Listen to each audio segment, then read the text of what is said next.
Welcome to Proclaim, a presentation of the Catholic Diocese of Alexandria. Join us as we journey together through the Scriptures revealed to us by God. Good morning and welcome to Proclaim.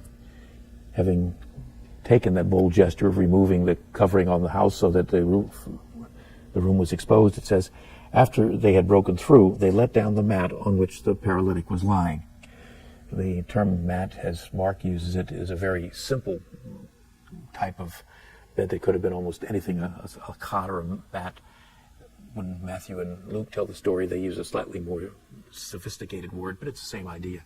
It was something that could be moved easily with the patient or the sick person on it. It says, when Jesus saw their faith, he said to the paralytic, "Child, your sins are forgiven."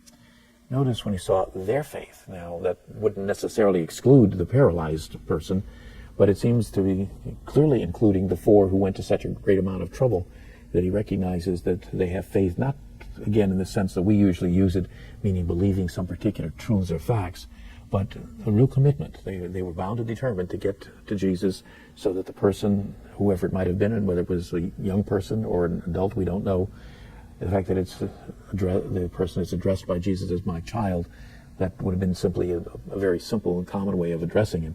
But they were bound and determined that they were going to succeed in getting him down where he could encounter Jesus. And not only do they have that happen, but Mark weaves another story in the middle of this, or at least another lesson, one that may or may not have been a separate story at one time and then gradually woven into the gospel narrative as it is. But clearly what Jesus says to the man, or to the patient, is not what's expected. After all, healing was what was looked for. Jesus does something else.